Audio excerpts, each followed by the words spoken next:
The text came at 3:47 a.m., lighting up my bedroom like an accusation. Amanda, stay away from Mom's funeral. You abandoned her when she needed you most. We don't want you there. None of us do. I stared at my sister's words until they blurred, thinking about the $4,300 hospice bill I paid last week. The specially ordered hospital bed in Mom's room that cost $12,000. The private nurse, Maria, who I'd hired for night shifts at $45 per hour. All handled quietly, through my lawyer, because Mom had asked me to let Amanda think she's in charge.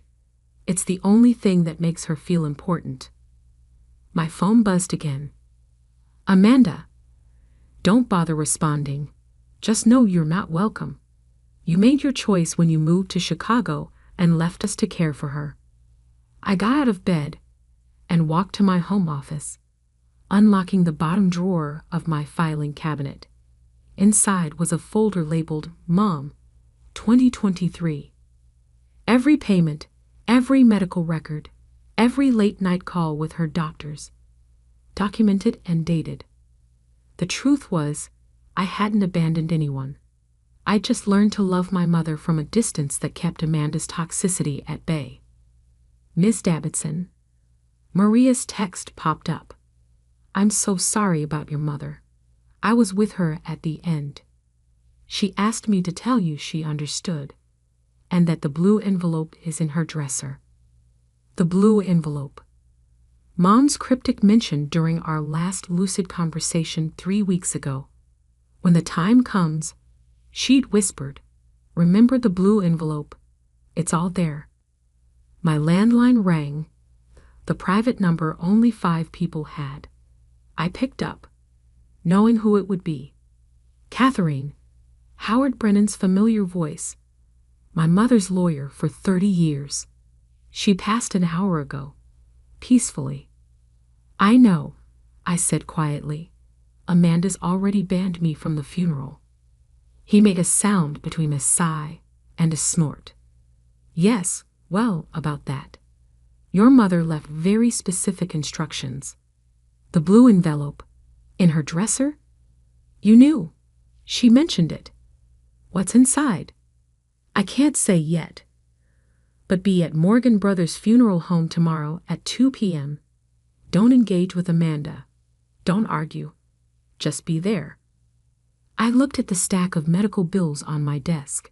5 years of quietly handling everything while Amanda posted Facebook updates about being Mom's devoted caregiver and telling relatives how I'd abandoned the family. Howard, I said, I've been hiding my involvement because Mom asked me to, protecting Amanda's ego. Maybe it's time.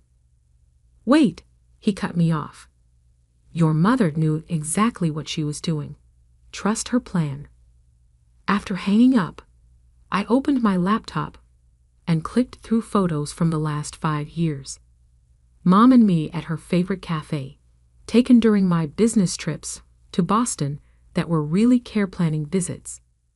Weekly FaceTime screenshots of us doing crossword puzzles together. The calendar alerts still set for our daily 4 p.m. calls. Amanda had no idea. She thought those calls went to her phone, thanks to the carefully programmed forwarding system I'd set up. Mom hadn't wanted to hurt her, but she'd needed to hear my voice every day. My phone buzzed with another text from Amanda, this time to our family group chat. Making final arrangements for Mom. Small, private funeral tomorrow at 2 p.m. Close family only. Some people who abandoned their mother and only care about inheritance aren't welcome. You know who you are. 3 cousins immediately responded with supportive emojis. Aunt Susan chimed in. You're such a devoted daughter, Amanda. Your mother was so lucky to have you. I added the messages to my documentation folder, then opened my email. Howard had sent the funeral home address and one instruction. Bring ID and the power of attorney documents. At 1:45 p.m. the next day, I parked across from Morgan Brothers' funeral home. Amanda's social media was already active. A selfie of her in black, caption reading, "Saying goodbye to my beloved mother." Some people won't be here because they couldn't be bothered to care for her. But those who truly loved her will gather today. I watched my relatives arrive. Aunt Susan, Uncle Pete, cousins in their Sunday best. Amanda stood at the door like a bouncer, accepting hugs and sympathy, playing the role of grieving devoted daughter. Maria's car pulled up. She saw me and nodded once. In her hand was a large blue envelope. At precisely 2 p.m., I stepped out of my car. Amanda spotted me immediately, her face darkening. "How dare you?" she hissed, moving to block the entrance. "I told you to stay away." Behind her, Howard appeared in the doorway. "Actually, Amanda, Catherine is not only welcome, she's required to be here. Your mother's explicit instructions." "Mom would never," Amanda started. "Mom did," I said quietly, pulling out my phone. "And before we go in, you might want to see exactly what she wanted everyone to know." I held up the screen, showing 5 years of receipts, medical orders, and daily care logs. Amanda's face went from angry to pale in seconds. "That's not possible," she whispered. "You abandoned us. You left. Everyone knows." "Everyone knows what you told them," I corrected. Mom knew the truth. And apparently, I nodded toward Maria and the blue envelope. She documented everything. Howard cleared his throat. "Shall we begin?" There's quite a lot to discuss. Amanda's carefully constructed narrative was about to shatter. And for the first time in 5 years, I didn't have to pretend it wasn't there. The funeral home's reception room felt too small for the weight of secrets it was about to hold. Family members shifted uncomfortably as Howard asked everyone to be seated, his briefcase and Maria's blue envelope sitting ominously on the podium. Before we proceed with the service, Howard began, "Margaret Davidson left explicit instructions about how this day should unfold." Amanda tried to interrupt. "We don't need to." Actually, Howard cut in firmly. "We do. It's a condition of the will." He opened the blue envelope first, removing a USB drive and a handwritten letter. "Margaret recorded this video 3 months ago. She was of sound mind, with 2 physicians and myself as witnesses." The projector hummed to life, and suddenly Mom was there on the wall, thin but clear-eyed, sitting in her favorite armchair. The timestamp showed March 15, 2023, 2:14 p.m. "If you're watching this," she began, "I'm gone, and Amanda has probably already tried to prevent Catherine from attending my funeral." The room went silent. Aunt Susan's supportive hand dropped from Amanda's shoulder. "For the past 5 years," Mom continued, "I've asked Catherine to hide her involvement in my care. Not because she wanted to, but because I needed to understand something about my daughters. And now I do." She held up a stack of papers, copies of the same documentation I had collected. "Catherine has paid for my medical care, arranged my hospice, hired my nurses, and called me every day at 4 p.m. Those calls, Amanda claimed, were coming to her, forwarded from Catherine's line, at my request. The expensive treatments Amanda told everyone she funded. All Catherine, working through Howard to keep it quiet." In the front row, Amanda's face had gone from pale to ashen. "Why the deception?" Mom continued. "Because Amanda needed everyone to think she was my devoted caregiver. She needed the attention, the praise, the social media sympathy. And I enabled that, to see how far she would go." The video showed Mom picking up another document, Amanda has spent the past 5 years telling everyone that Catherine abandoned me. Posted it on Facebook, told our family, even had our church prayer group believing it. All while living in my house rent-free, using my credit cards, and taking credit for the care her sister provided. Aunt Susan made a small sound of distress. Uncle Pete was staring at his hands. But here's what truly broke my heart. Mom's voice hardened slightly. Last month, Amanda sold my wedding ring collection, pieces I specifically told her were meant for Catherine. She claimed I had given them to her, then used the money to take a cruise. She posted photos of that cruise the same week Catherine was quietly paying $23,000 for my new heart medication. Maria, standing by the door, nodded in confirmation. She had been there when Amanda took the rings, ignoring Mom's protests. So today, Mom continued, the truth comes out. In this envelope is a complete accounting of the past 5 years. Every payment Catherine made. Every lie Amanda told. Every post, every text, every manipulated moment. Howard paused the video, turning to address the stunned room. There's more, but first, Amanda, would you like to explain the rings? Amanda stood up, hands shaking. This is elder abuse. Catherine manipulated Mom, turned her against me. I was here every day. I posted about being here every day. I corrected quietly. Actually, being here was different. Would you like to see the security footage from Mom's cameras? The ones that show how many nights you really spent devotedly caring for her? You spied on me? No, Howard interjected. Margaret did. She wanted evidence of exactly how her daughters behaved when they thought no one was watching. He pressed play again. Mom's face reappeared, softer now.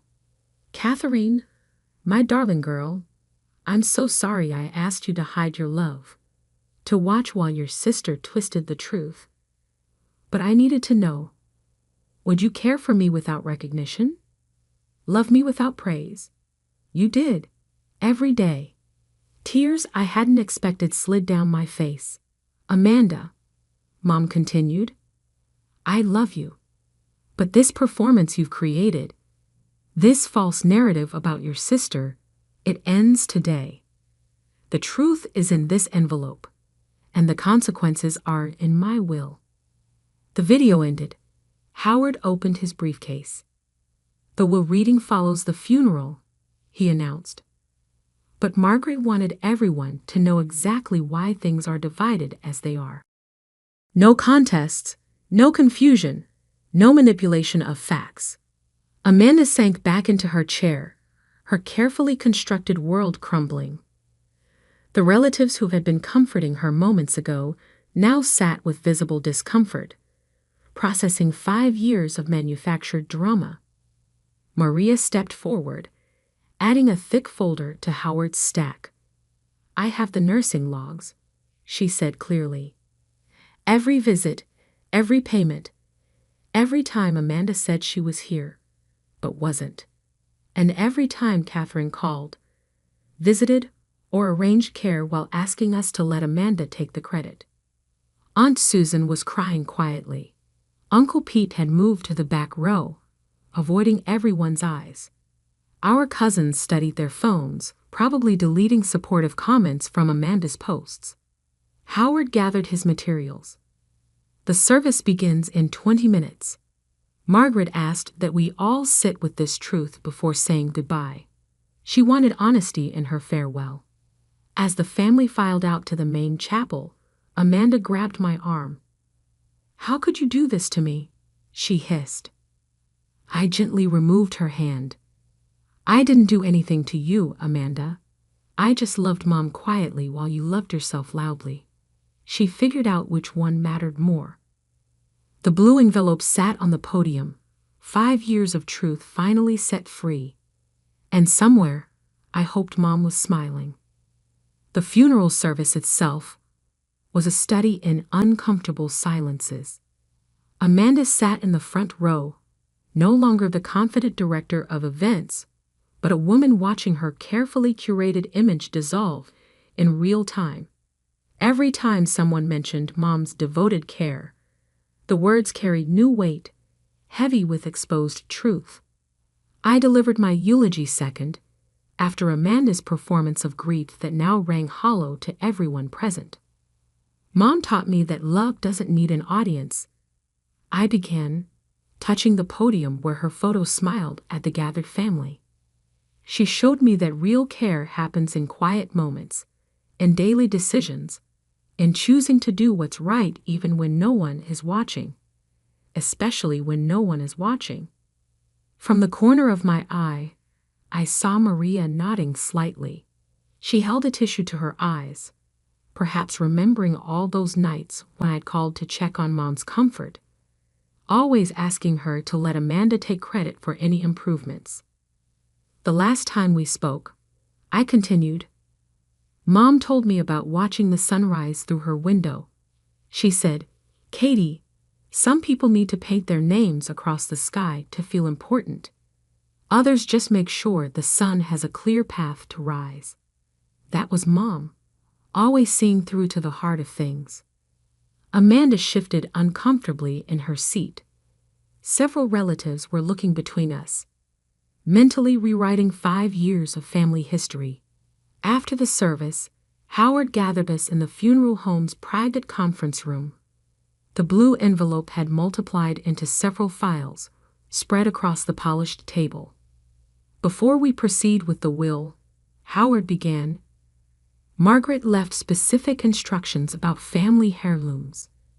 He lifted a detailed inventory. The wedding ring collection that was removed from the premises last month needs to be addressed. Amanda's face flushed. I told you, Mom gave those to me. Actually, Howard slid forward a notarized document. Margaret explicitly documented her wishes regarding the rings on February 12th, including this video statement. He played a short clip on his tablet. Mom, sitting in her hospital bed, spoke clearly. I wanted known that my wedding ring collection, including my grandmother's sapphire band, is to go to Catherine. Amanda was informed of this multiple times. The rings were sold to Cartwright Jewelers, I said quietly. I have the transaction record. $47,000 deposited to Amanda's personal account on March 3rd. The same day she posted photos from her Caribbean cruise. That money needs to be repaid, Howard stated firmly. It's listed as theft in the will, not inheritance.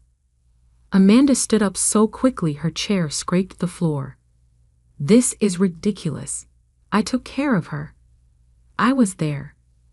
Everyone saw my posts, my updates, Your performance, Maria interrupted, speaking for the first time. I saw the reality, Amanda. I was there for the actual care, not the photo ops. Would you like me to share the visitation log? The nights you were too busy, while Catherine arranged everything from Chicago. Margaret kept meticulous records. Howard continued, opening another file. Here's a breakdown of expenses for the past 5 years. Catherine's contributions total $486,000.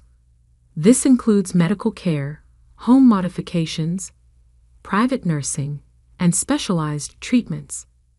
Amanda's contributions, he paused, checking the figure, show a negative balance of $68,000, representing unauthorized credit card charges and personal expenses charged to Margaret's accounts.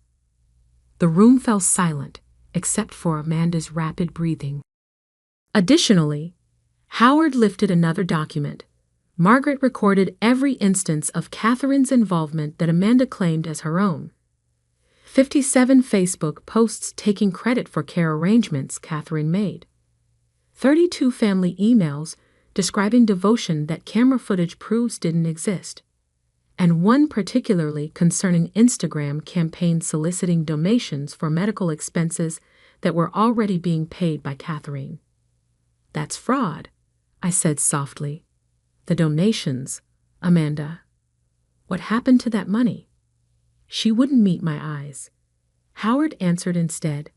"According to bank records, $23,400 was raised through Amanda's social media appeal. The funds were used for a down payment on her new Mercedes." Aunt Susan gasped. She had donated $5,000 to that campaign. "Here's what's going to happen," Howard stated, his tone leaving no room for argument. "The will reading follows shortly, but Margaret required these issues be resolved first. Amanda, you have 30 days to repay the ring money. Return the donated funds to all contributors with a full explanation, and post a public correction about Catherine's role in Margaret's care. And if I refuse—" Amanda's voice shook slightly. Howard smiled thinly. "Then we proceed with legal charges for theft and fraud." Margaret was very thorough in protecting Catherine's reputation once the truth emerged.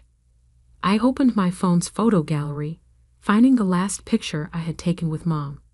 It was during a quiet moment 3 months ago, both of us working on her favorite crossword puzzle.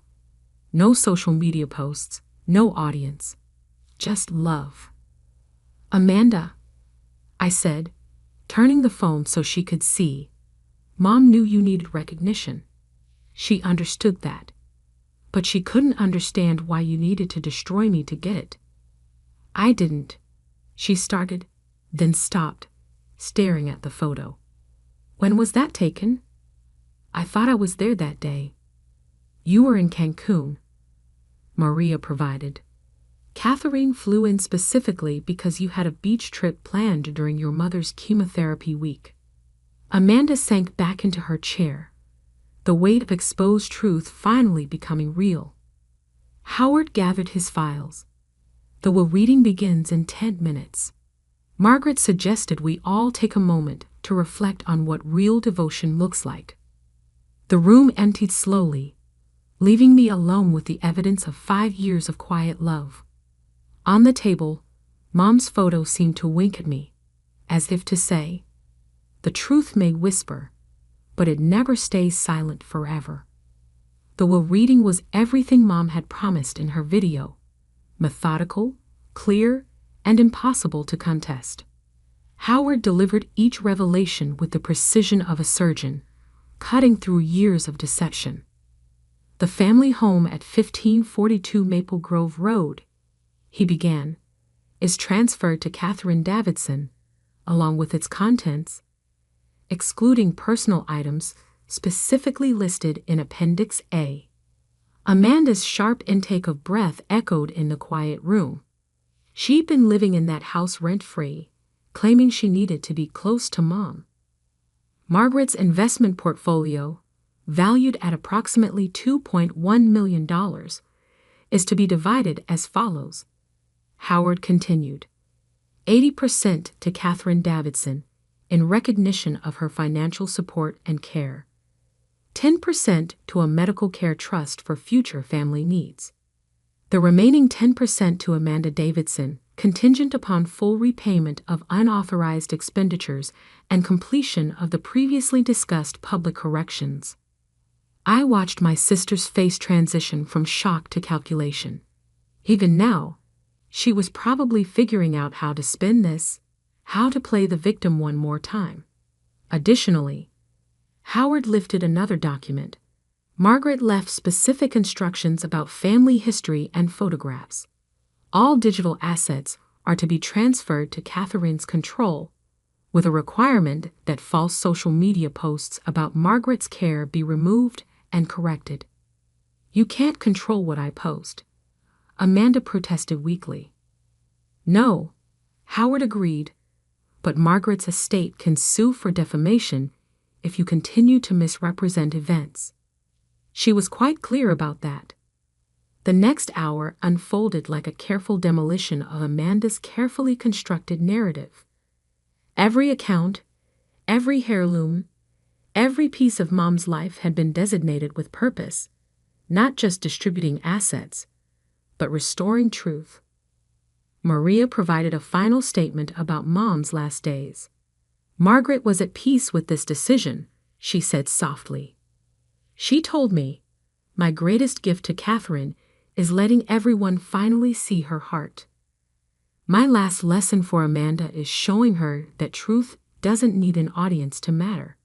2 weeks later, I stood in Mom's, now my, kitchen, sorting through decades of memories. The house felt different without the hospital bed in the living room, without the constant beeping of medical monitors. Amanda had moved out silently the day after the funeral, leaving behind only a trail of expensive shopping bags and unpaid bills. My phone buzzed with a notification. Amanda had finally posted her required public statement. In light of recent revelations, I need to correct some things I've shared about my mother's care. While I'd presented myself as her primary caregiver, it was actually my sister Catherine who provided and funded most of Mom's medical support. I took credit for her contributions and misused funds intended for Mom's care. The truth is, Catherine never abandoned our mother. I abandoned my integrity. I'm sorry. The comments were a mix of confusion and dawning understanding. Aunt Susan had added a long post about learning the difference between performance and devotion. Uncle Pete shared the nursing home's official statement, praising my extraordinary behind-the-scenes support. I closed the social media apps and opened my email instead. Howard had forwarded the first round of repayment confirmations. Amanda returning donations to everyone who had contributed to her fraudulent fundraiser. The ring money was still outstanding, but Cartwright Jewelers had agreed to help track down and recover the pieces that hadn't yet been resold. Maria stopped by that evening, bringing a final box of Mom's medical records and a surprise, a journal she'd kept during her night shifts. "Your mother asked me to give you this after everything was settled," she explained, handing me a worn blue notebook. She wrote in it every night, documenting the truth she couldn't share yet. Later, after Maria left, I sat in Mom's favorite window seat and opened the journal. Her familiar handwriting filled page after page. Catherine called again tonight, checking every detail of my comfort. She thinks I'm asleep when she talks to Maria about treatment options, but I hear the love in every question. Another beautiful care package arrived from Chicago today. Amanda took photos with it for Facebook, but it was all Catherine. My brilliant Katie, hiding her light so her sister can shine. But a mother knows where the real light comes from. The last entry was dated just 3 days before she passed. I've spent 5 years watching one daughter build a fantasy while the other built a foundation. Catherine understood that love doesn't need likes or shares or public approval. She just loved me, quietly and completely. The truth is finally ready to be heard.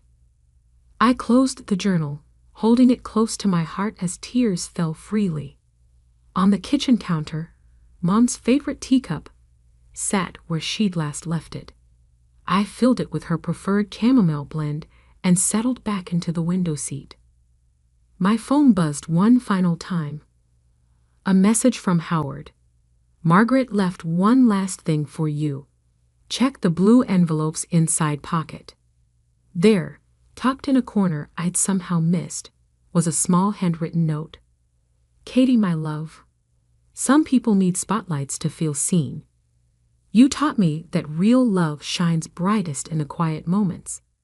Thank you for letting me protect Amanda's fragile ego one last time. Now it's your turn to step into the light. All my love, Mom." I sipped Mom's tea from Mom's cup in Mom's window seat. Now mine, all mine, earned through love rather than performance. Outside, a family of cardinals settled into the bird bath I'd had installed for her last spring. No one would post about this moment. No one would claim credit or seek attention. And that, I finally understood, was exactly how Mom wanted it. Real love doesn't need an audience. It just needs to be true.